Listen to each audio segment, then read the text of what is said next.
So this is my Trickstar chain burn deck. Some people do like to point out that I don't use chain strikes, so how is it chain burn, but it's still chain burn to me. The whole idea is that I'm chaining cards to burn, right?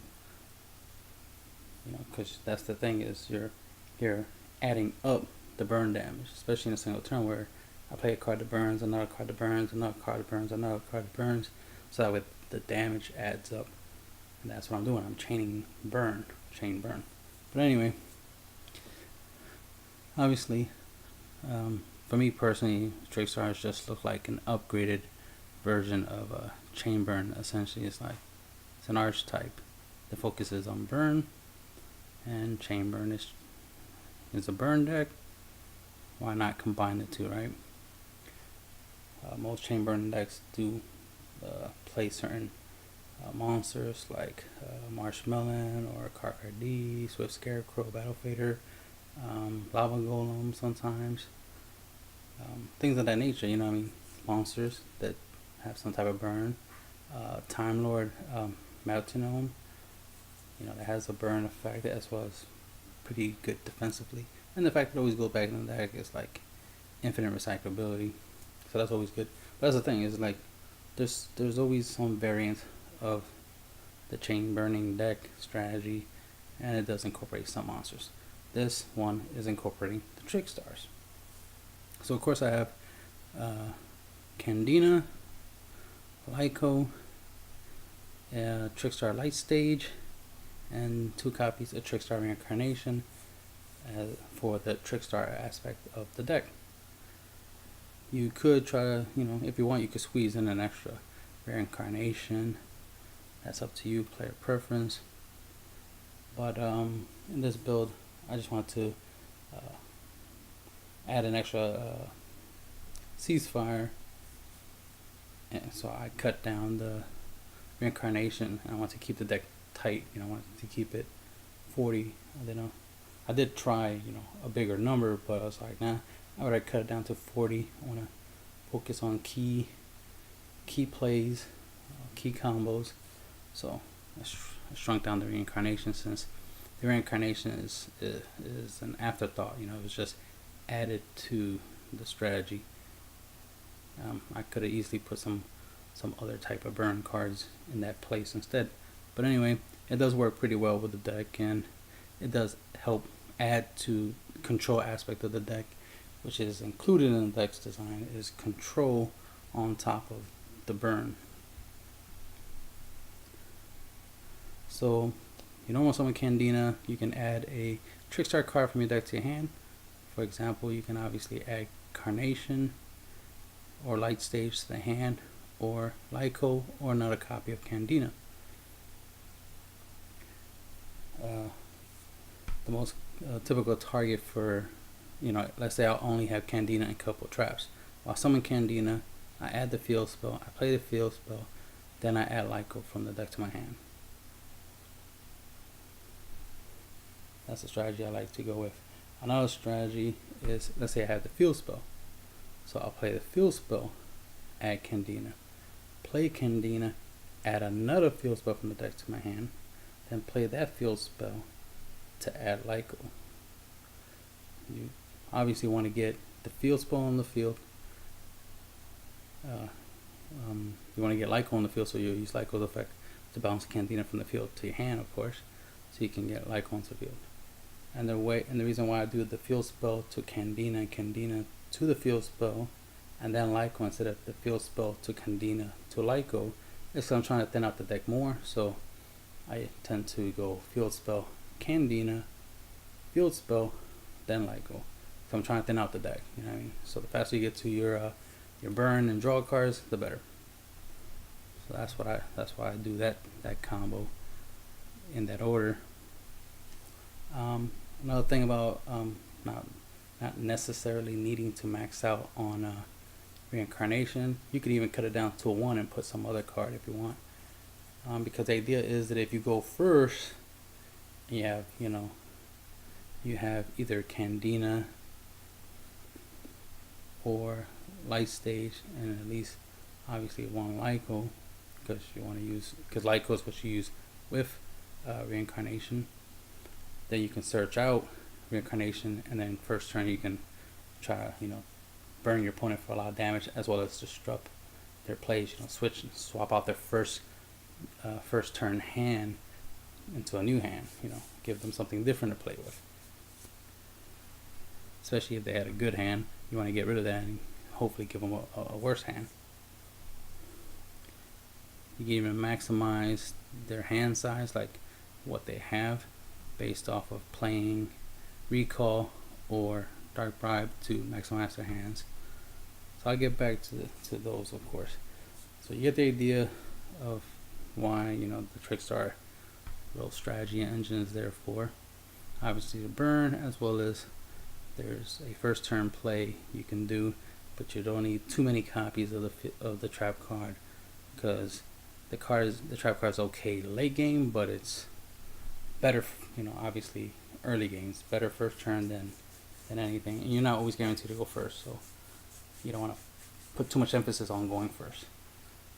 But if you go first and you can do it, go first and go crazy, right? Go hard. Obviously, if you don't already know, you can, like, let's say Candina can let you search, of course.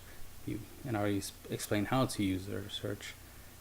Of course, if you can attack your opponent, you can attack obviously with Candina, and then after you deal damage, you can, during the battle phase, you can use Lyco's ability to bounce the Candina from your field back to your hand, so you can summon Lyco and then attack. So that's a nice little ability there, right? A nice little strategy where you can deal a lot of damage.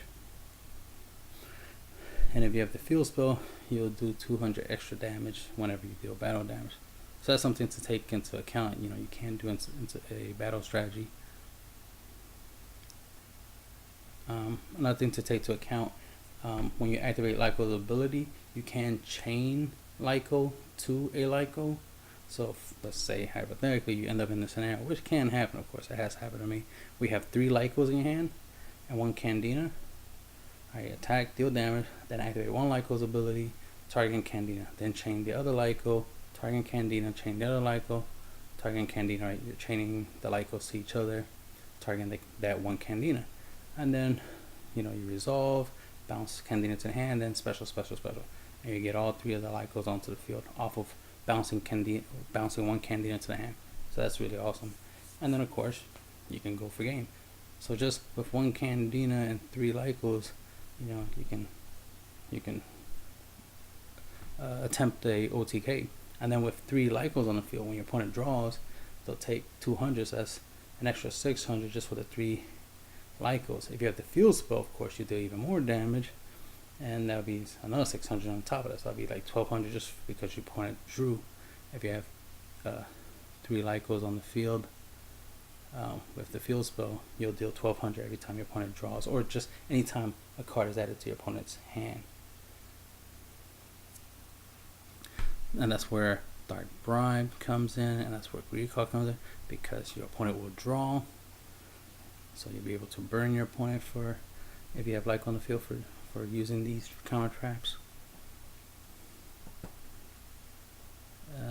The field spell, of course, has the ability where you can target a face down spell trap card, and then it makes that, as long as this field spell is face up, it'll make that card useless, because your opponent can't activate until the end phase. So you can do what you gotta do, and then during the end phase, you can force the activation of that card, or your opponent sends that card to a graveyard, which is a good way of removing your opponent's back row.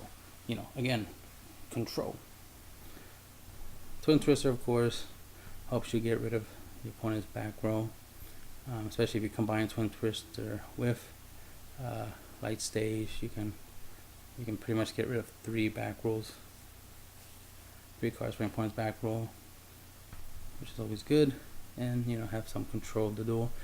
Negating them is obviously a positive aspect of the game for you.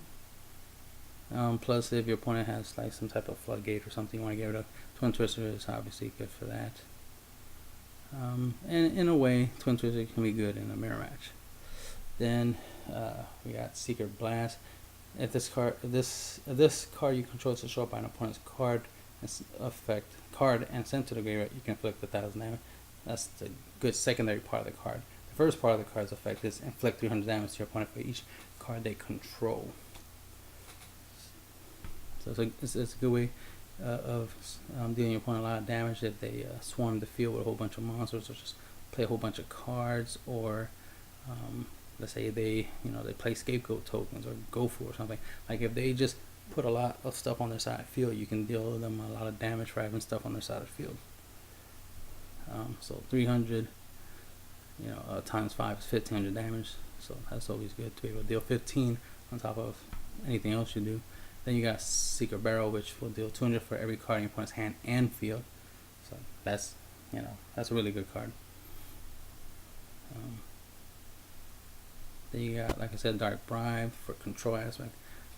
You don't want your opponent to like just Dark Hole or Book Eclipse or anything like that, or Strike or anything. You don't want them to use a spell trap to break your board, right? To beat your strategy. So you want to protect your monsters. You want to protect your back row. That's where Dark Bribe comes in. But also Dark Bribe, since it makes your opponent draw a card, it works well with Lyco to burn. So it works with the burn strategy, obviously. Same goes for Recall. Recall is the same as Dark Bribe, except it's for monster effects, which will obviously always be useful to be able to negate and destroy a monster who activated their effect. And your opponent draws, and because they draw, Lyco will burn them. So you see the obvious strategy there. Red screen, defense. You gotta protect your strategy, protect your board. Plus, it works as a draw card, because if you're stalling, you're getting extra turns, and extra turns mean extra draw. So you got red screen, you got threatening roar, you got Wabaku. These are like draw cards. One to help you maintain your board, so you can keep your Candinas and your Lycos on the field to do their job, which is to burn your opponent every turn. And of course, you'll draw new cards. Then you have Reckless Greed, which just does what it does. You draw. Obviously. Reincarnation does have a Monster Reborn effect. It has the ability to let you bring back a Trickstar monster from the graveyard onto the field by banishing it during either player's turn, so it has defensive and of course offensive capabilities. In case your opponent does kaiju or does something to send your Trickstars to the graveyard, you can use this to to bring them back. And of course, by its effect, you banish your opponent's entire hand, and then they draw cards equal to the number of cards they banish. So that can cause your opponent a lot of problems by doing that, as well as when you use it with Lyco, your opponent will take 200 for every card they draw from that. Ceasefire, it's good against any deck that might be a flip monster, flip effect, like a flip summon monster, flip monster heavy or something like that. It's good against like I'll say Subterras, like Subterra Shaddolls, they're flip effect monsters. This will be decent against them. And plus it burns. But your opponent doesn't have to have a face down monster, or nobody has to have a face down monster in order to activate this card. You can just play this card if all the monsters are face up, or just face up effect monsters. And that's the thing, is like you want to deal 500 for every effect monster. So if there's at least 5 to 6 face up monsters on the field, you can deal 25 to 3,000 damage for just one ceasefire. So that's a lot of damage. So that's why I wanted to get an extra copy in there, right? It is a burn deck after all. And then it's better to have and not need than to need and not have. So some generic rank 3s and 4s. Zen main, don't need. I'm not gonna waste time explaining their functionality, because again, they're just there in case you need them. Fortune Tune, decent card.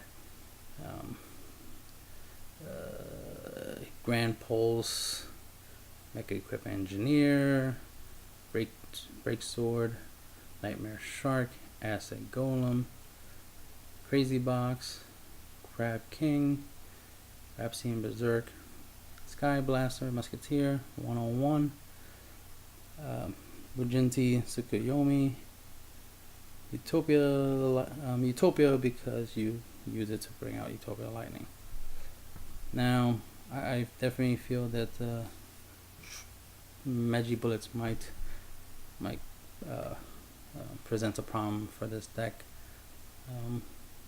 Many decks could present a problem to the deck, but on average, this deck burns pretty fast, pretty strong, so it tends to win faster than most decks can, get their little spam on. But you can, tweak the main deck's cards to your liking, especially if you want to add more floodgates or something like that.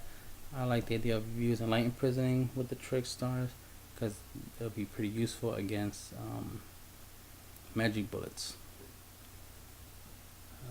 Just a little tip there.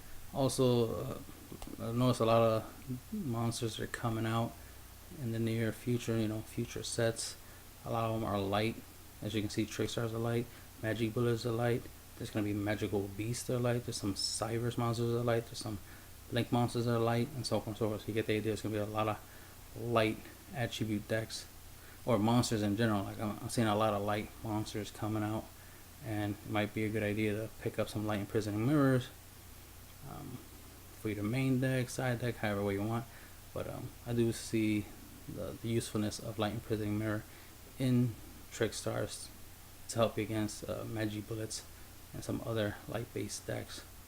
Since you gotta take into account that the burning aspects of Candina and Lyco are continuous effects, they're not activated effects. So Light Imprison won't negate them. They're continuous effects. So that's how Light Imprison works. It negates activated effects, not continuous effects. And that's the end of the video.